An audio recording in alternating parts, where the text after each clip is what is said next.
이 도널드 트럼프 대통령이요 오늘 레이컨 라일리 법에 서명을 했습니다. 이 2기 행정부에 들어와서 법률로 제정된 첫 번째 법안이 됐습니다. 레이컨 라일리, 여러분들한테 좀 친숙한 이름일 수 있는데요. 트럼프는 법안에 서명하기 전에 기자들에게 이런 말을 했습니다. 이 끔찍한 잔혹 행위는 결코 일어나서는 안 됐다라는 거죠. 그리고 대통령으로서 나는 그런 비극이 다시는 일어나지 않도록 하기 위해서 매일 싸우고 있다. 이렇게 말합니다. 1월 달에 하원과 상원을 다 통과한 이 법안은 이민관세 집행국, 그러니까 우리가 ICE라고 부르는 ICE라는 그 이민 단속반이죠, 줄여서. 이 이민 단속반이 절도 관련 범죄로 체포가 되더라도 혹은 기소된 불법 이민자라든가 혹은 경찰관을 폭행한 혐의로 기소된 불법 이민자라면 이 사람들이 추방될 때까지 감옥에다가 구금하고 있도록 명령하는 그러한 내용입니다.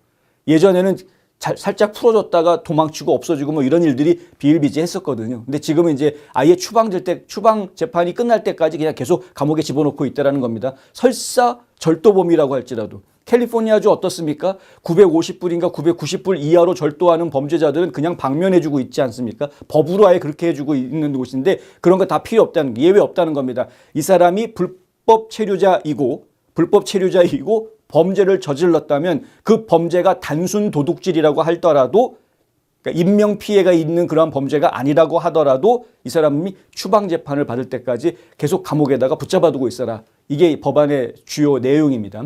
이 법안은 또한 주정부가 불법 이민으로 인해서 자국민에게 발생한 피해에 대해 국토안보부를 고소할 수 있도록 허용하고 있습니다. 그러니까 지금 연방정부를 주정부가 고소할 수 있도록 허용해주는 이러한 길을 터주게 됩니다. 그러니까 국토안보부가 자기 임무를 충실히 할 수밖에 없게끔 만드는 것이죠.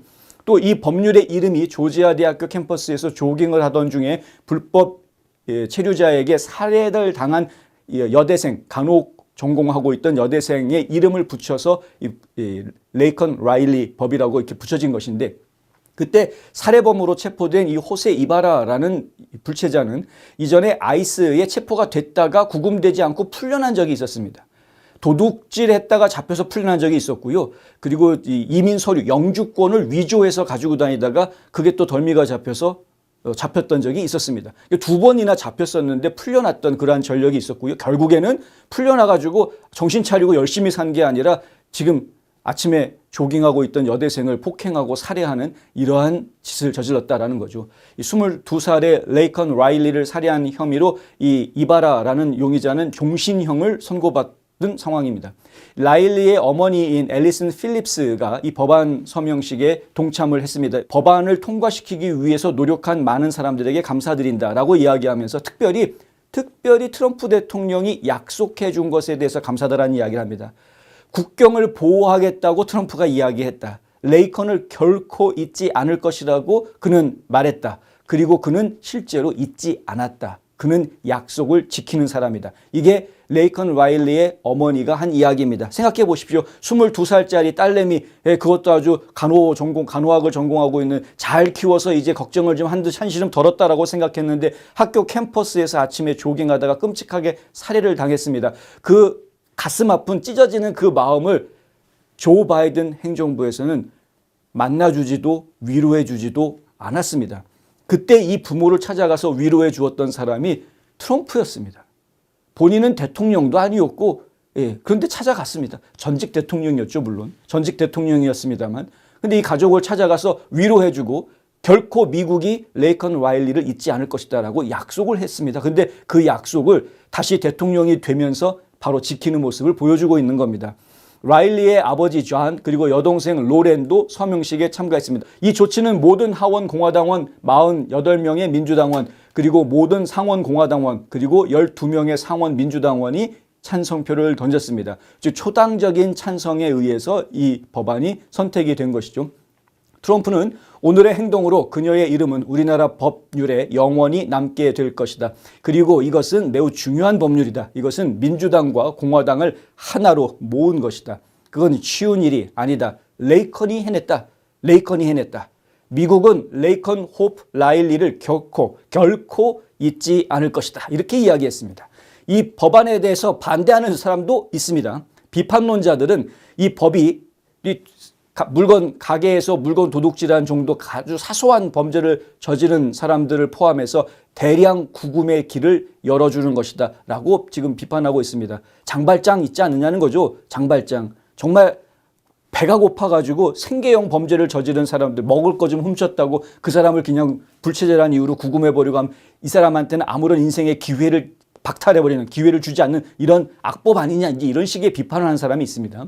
미국 시민자유연합의 수석 국경정책 고문을 맡고 있는 사라 메타라는 사람이요.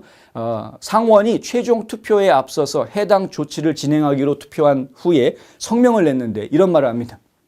이것은 수십 년 만에 가장 큰 규모의 의무 구금 확대를 승인하는 극단적이고 반응적인 법안이다. 네. 우리는 이 법안이 상원을 통과하게 되어 매우 실망스럽지만 많은 상원 의원이 이에 반대하고 실제 이민 개혁의 필요성을 인정했다는 점이 주목할 만하다. 실제로 이제 민주당 상원 의원들 중에서는 30여 명이 이 반대표를 던졌습니다. 이 법안이 촉발할 혼란과 잔혹함은 무시한 채 말이다. 지금 이른바 친이민이라고 주장하고 있는 단체는 이런 식으로 주장을 합니다. 아무리 그 사람이 불법 체류자라고 하더라도 사소한 범죄는 좀 봐줄 수 있는 것 아니냐, 그 사람들까지 다 추방해버려야 되겠느냐, 이제 이런 식의 이야기를 하고 있는 것인데요. 속지 마십시오. 제가 분명하게 다시 한번 정리를 좀 해드리겠습니다. 자, 불법 체류자는 무조건 추방해라가 이 법의 내용이 아닙니다. 무조건 추방해라 아닙니다. 추방 재판을 받을 때까지 구금하라가 이 법의 내용입니다. 만약에 추방 재판을 받았는데 추방 재판에서 이 사람은 나쁜 짓 한 것보다 미국에 더 큰 이익이 될 수 있는 사람이다 해서 추방하지 않겠다라고 재판 결과가 나오면 추방 안 당합니다. 많은 분들이 이 부분들을 좀 혼란스러워 하시는 것 같습니다. 무조건 잡았다고 해서 무조건 다 추방하는 거 아니다.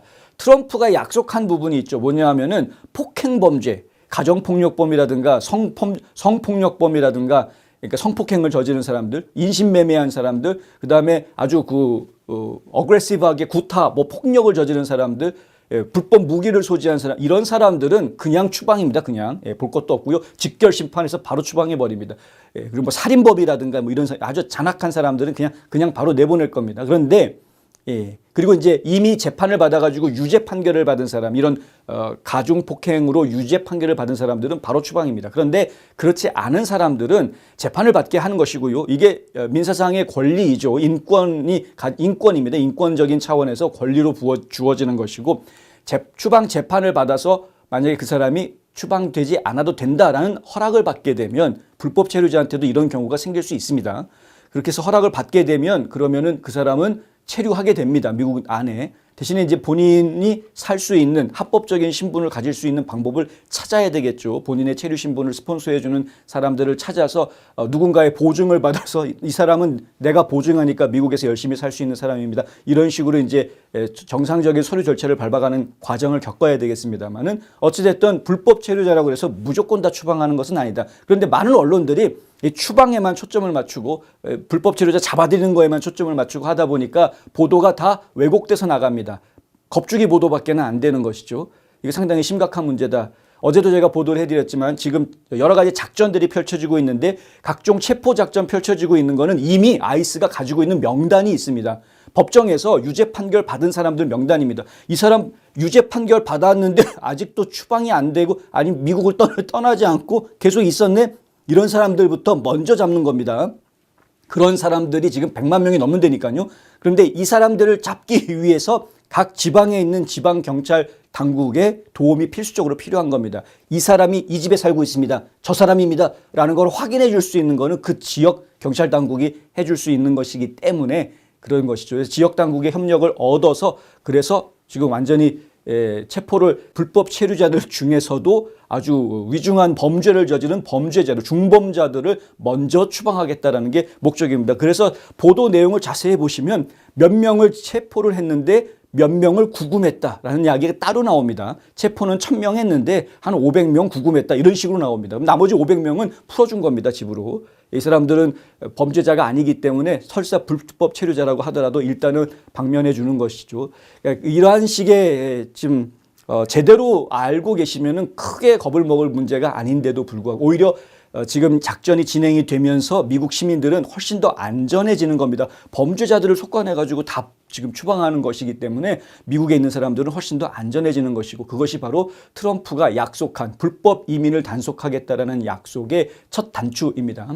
취임 후 남부 국경에 국가 비상사태 선포했죠. 트럼프 취임하자마자. 그리고 망명 가능성 없애버렸습니다. 망명 신청하려면 제대로 해. 적법한 절차를 밟아서 무작정 걸어와가지고 국경에서 나 망명할래요 이런 식으로 하지 마. 제대로 된 적법적인 신청 절차를 밟아야 돼. 뭐냐면 망명 신청을 제대로 하려면은요, 해당 국가의 대사관에서 해야 됩니다. 정상적으로 하려고 그러면 저는 망명 신청하겠습니다. 그래서 망명 허가를 받아서 출발해서 와야 됩니다. 출발할 때부터 망명 허가를 받아서 와야 되는 거지, 국경에 와가지고 망명 신청합니다 이렇게 되면 곤란하다라는 거죠. 물론 예외적인 일도 있을 수도 있겠죠. 그런데 일단 절차상으로는 그렇다라는 이야기. 어쨌든 그래서 지금 국경 안보 문제 그리고 이민법을 바로잡기 위한 노력이 계속 진행되고 있고, 이것은 결국에는 미국의 길거리를 안전하게 만들고 미국 시민들을 안전하게 지켜주는 작업이다라고 이해하시는 것이 옳다.